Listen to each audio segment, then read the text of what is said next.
Hey everyone, welcome to my channel MK Tutorials. So today our topic is unlocking life's code central dogma of molecular biology, where we are going to dive into the journey of fascinating world of genetics and will explore how life's blueprint works.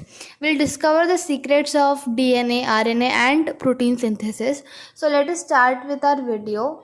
We have already studied about DNA कि DNA का structure क्या होता है. It is double helical structure, which is twisted ladder shape structure, which is crucial for the function like passing our genetic material from parents to offspring.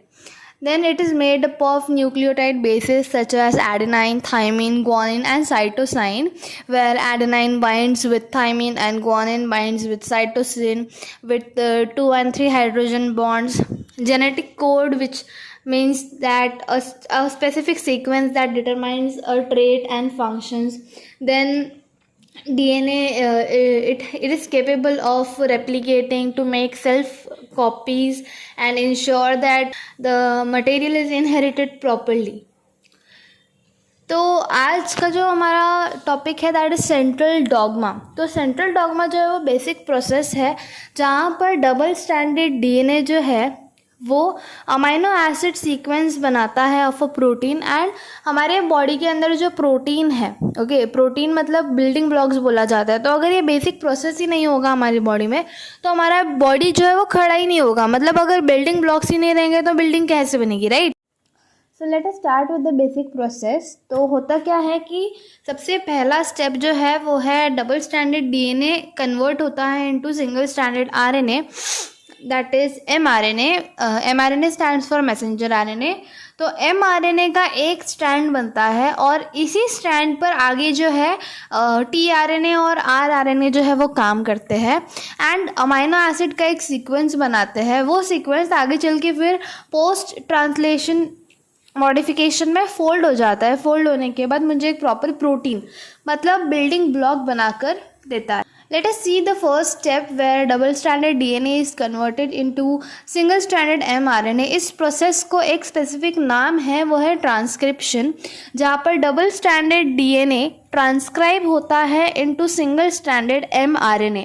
ये जो mRNA बनता है ये थोड़ा सा प्री मेच्योर होता है. तो ट्रांसक्रिप्शन के 4 स्टेप है, दैट इज इनिशिएशन, जहाँ पर आरएनए पॉलीमरेज सबसे पहले आकर बाइंड करता है on 5' end of the DNA and afterwards RNA polymerase जो है वो आगे मूव करता जाता है एंड एमआरएनए सिंथेसाइज करता जाता है 5' to 3' डायरेक्शन में. नाउ इनिशिएशन के बाद ये जो आरएनए पॉलीमरेज जो आगे बढ़ता है और एमआरएनए सिंथेसाइज करता है उस स्टेप को बोला जाता है इलॉन्गेशन. उसके बाद जब एमआरएनए सिंथेसाइज हो गया उसके बाद जो स्टेप आता है वो होता है टर्मिनेशन, जहाँ पर एक स्पेसिफिक पॉइंट पर आरएनए जो है वो बनकर और सिंथेसाइज होकर और आगे चला जाता है. अब ये सारी चीज़ें होती कहाँ पे है, तो ट्रांसक्रिप्शन जो है वो न्यूक्लियस में होता है एंड न्यूक्लियस में ही ये सारे प्रोसेस होते हैं, इनिशिएशन, इलॉन्गेशन, टर्मिनेशन. तो ये जो 3 प्रोसेस है, इनिशिएशन, इलॉन्गेशन और टर्मिनेशन, ये तीनों जो प्रोसेस है ये होते हैं न्यूक्लियस में. न्यूक्लियस में ही डीएनए जो है वो ब्रेक डाउन होता है with the help of an enzyme which breaks down double stranded DNA and then उसके बाद आरएनए पॉलीमरेज जो है वो बाइंड करता है डीएनए को एक प्रमोटर रीजन पे. प्रमोटर रीजन पे बाइंड करने के बाद इलॉन्गेशन का प्रोसेस स्टार्ट होता है. आरएनए पॉलीमरेज जो है वो आगे बढ़ता है और एमआरएनए सिंथेसाइज करता है इन 5' to 3' डायरेक्शन.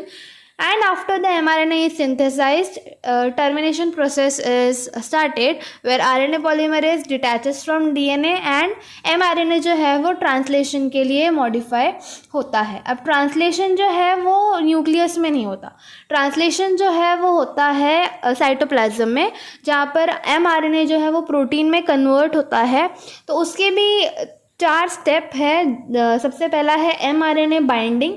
इस स्टेप में क्या होता है कि राइबोसोम जो है वो अटैच होता है on mRNA and after the ribosome is attached on mRNA उसके बाद tRNA जो है वो रिकॉग्नाइज करता है उस पर्टिकुलर mRNA को, और tRNA जो है वो अमाइनो एसिड्स को लेके आता है अपने साथ में।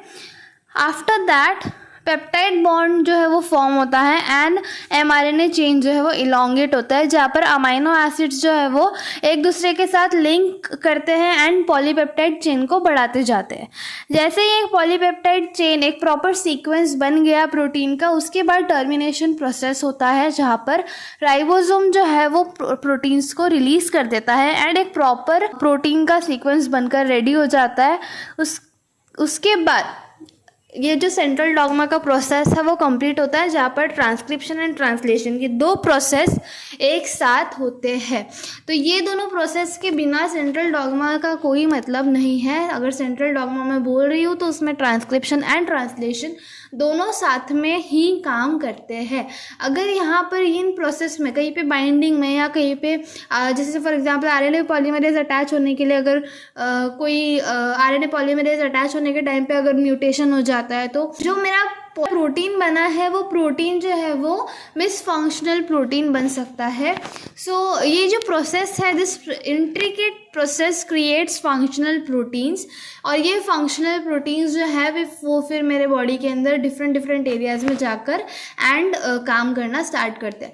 अब ये जो इमेज मैंने बताई है यहाँ पर, ये इमेज में दोनों प्रोसेस को बहुत अच्छी तरह से एक्सप्लेन किया है, जहाँ पे ट्रांसक्रिप्शन जो है वो सेल न्यूक्लियस के अंदर है प्रॉपरली एंड ट्रांसलेशन जो है वो साइटोप्लाज्म है। So as you can see एक समरी ले लेते हैं हम लोग इसका, कि ये जो दिख रहा है सामने, ये डबल स्टैंडर्ड डीएनए है। ये डबल स्टैंडर्ड डीएनए जो है सबसे पहले एक एंड पर आकर आरएनए पॉलीमरेज जो है वो बाइंड करता है एंड आरएनए पॉलीमरेज बाइंड करने के बाद ये जो डीएनए है वो अनवाइंड होता है। सो अनवाइंड होने के बाद आरएनए पॉलीमरेज जैसे जैसे आगे बढ़ता जाएगा वैसे वैसे mRNA जो है वो सिंथेसाइज होता जाएगा पीछे की तरफ। अब ये जो mRNA सिंथेसाइज हुआ है ये फिर निकल के आएगा साइटोप्लाज्म में। साइटोप्लाज्म में आने के बाद ये जो अगर आप पीछे देख सकते हो, this is ribosomal units, small and large ribosomal unit. ये जो नीचे है ये स्मॉल राइबोसोमल यूनिट है और ऊपर जो है वो लार्ज राइबोसोमल यूनिट है। उसके बाद ये जो है अमाइनो एसिड जो लेके आ रहा है वो tRNA है। tRNA के पास अमाइनो एसिड होता है और नीचे कॉम्प्लीमेंट्री सीक्वेंस होता है, जहाँ पर tRNA mRNA के साथ बाइंड करता है और धीरे धीरे जो है ये प्रोसेस जो है आगे बढ़ती जाती है और एक प्रोटीन चेन बनाती है। वो प्रोटीन चेन जो होती है आगे चल के फोल्ड होती है। फोल्ड होने के लिए primary folding, secondary folding and tertiary folding और कभी कभी क्वाटरनरी फोल्डिंग भी होती है। उसके बाद एक प्रोटीन बन के रेडी होता है and this protein is a functional protein, जो कि इंडिकेट करता है कि अगर सही से बना है तो इंडिकेट करता है कि सेंट्रल डॉग्मा का जो प्रोसेस है वो प्रॉपर्ली बना है।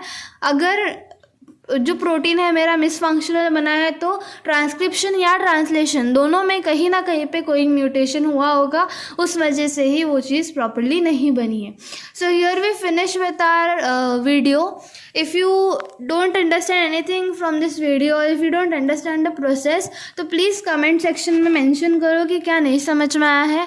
वीडियो अच्छा लगा तो लाइक करो, शेयर करो एंड चैनल पे नए हो तो चैनल को सब्सक्राइब करो और बेल आइकन पे हिट करो, ताकि जब भी मैं न्यू वीडियो पोस्ट करूँ तो सबसे पहले नोटिफिकेशन तुमको मिले कि नया वीडियो पोस्ट हो चुका है। तब तक के लिए अपना ध्यान रखें। बाय।